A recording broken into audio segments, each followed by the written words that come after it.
Claudette is 7 years old and feels alone, very alone. Yes, her parents love her. Yes, they want the world for her, but the world doesn't want her, or at least that's what Claudette believes. She just wants to fit in at school, fit in with her cousins, fit in with her teammates on the soccer pitch. But fitting in isn't as simple as being like others. She's different, and she knows it. She feels slow, unresponsive, not quick enough to understand her teacher or keep up with her class. The librarian calls her addle-minded. When she talks, she stutters. Sometimes she loses her breath and has trouble recognizing when she's talking too loudly. But most of all, her teacher embarrasses her. Says she's in the clouds, always in the clouds. Get out of the clouds, Claudette. But she can't help it. She's exploring massive gardens and colorful bugs on strange new worlds. Claudette feels things more than others, much more. Like the shame of not being invited to any birthday parties. Not one party. Every day her parents ask her who she played with at lunch, and every day she lowers her chin and tells them that she doesn't want to talk. Her parents ask her teacher, and her teacher tells them she likes to play alone. Not so much play, more like collect and observe things, flowers, weeds, beetles, worms, rocks. Some kids are just loners. Every day her parents ask her about her friends, and every day the shame returns. They want her to have friends. More than that, they want a list of names for her birthday. But she doesn't have a list of names. She doesn't even have one name. Claudette observes a beetle while her classmates chase one another around the playground. She wants to play, but no one wants to be around her. She doesn't want to think about it. Thinking about it hurts. Thinking about it reminds her she will disappoint her mother again. Her mother just wants her to have a friend, but making a friend isn't easy, not for Claudette. And she wishes more than anything that it was as easy for her as it was for others. She wishes she had a friend to make her parents worry less. Maybe they would even be proud. Maybe she should give up her passion for bugs and flowers. Maybe that would help. Maybe then she would be like other kids. But the need to explore and collect is strong. It is not beyond her. It is her. Claudette loves to collect things, and she knows this is why many call her weird. Her father tells her she's perfect the way she is. He tells her a man named Darwin used to collect bugs and plants too. He had a big imagination like her. He often mused on ideas and theories, and boy did he come up with a whopper of a theory. He explains the theory, and she understands. Her father has a way of taking complicated ideas and making them easy to understand. Darwin.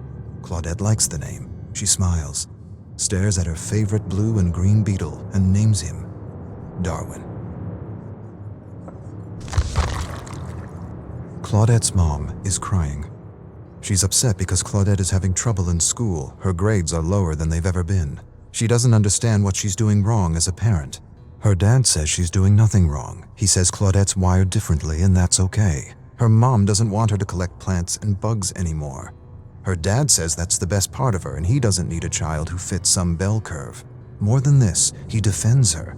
He tells her mother that the greatest treasures gifted to the world were from those who didn't conform, who weren't normal, who didn't fit some outdated bell curve. Tolstoy, Tesla, Einstein, Shakespeare. Her mother doesn't care. A sudden cry escapes her lips. I don't want her to repeat the year.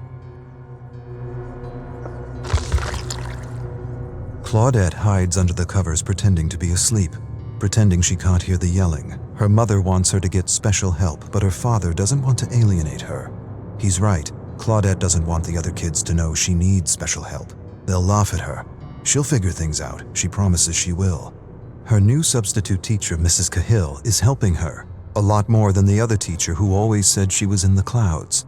Her father says stress is the worst thing for a child's developing brain. Leave her be. Let her grow at her own pace. Stress shrinks the brain, destroys confidence, kills creativity. He doesn't want her studying at lunchtime. Lunchtime is for real growth, authentic growth. Growth unhindered by the pressure of tests and the fear of making mistakes. Claudette's mother is happy because her grades are improving. A single teacher can make a difference, can make all the difference, especially this teacher. Mrs. Cahill. Other kids call her strange and weird, but Mrs. Cahill isn't weird. She just gets it. She understands because she had a tough time learning when she was a student. This is why she makes an extra effort to help Claudette, to help her understand what she is explaining in class without alienating her. Claudette is happy because her new teacher is helping her, really helping her. She's learning new things every day. More than facts and vocabulary, she's learning how to learn, or rather, she's learning how she learns, and that is the key. But her teacher is doing something else. Her teacher is talking to her. She's talking to her about her issue and how her issue is really a blessing in disguise if she can just learn how to succeed in a system that favors one type of smart at the expense of all the others. A system that frowns on taking chances or making mistakes, when making mistakes and taking chances is what is needed for learning, for true learning. Her teacher tells her that she has passion, and passion is everything. Claudette knows she's not like other kids and she doesn't have to be. Things like bell curves and ideal student don't apply to her, and that's okay. The ideal mold is a prison for those wired differently, and her teacher has set her free. Her grades are getting better and a test is coming. She writes, visualizes, and imagines everything she needs to remember, and somehow this works. The right teacher at the right time can make all the difference.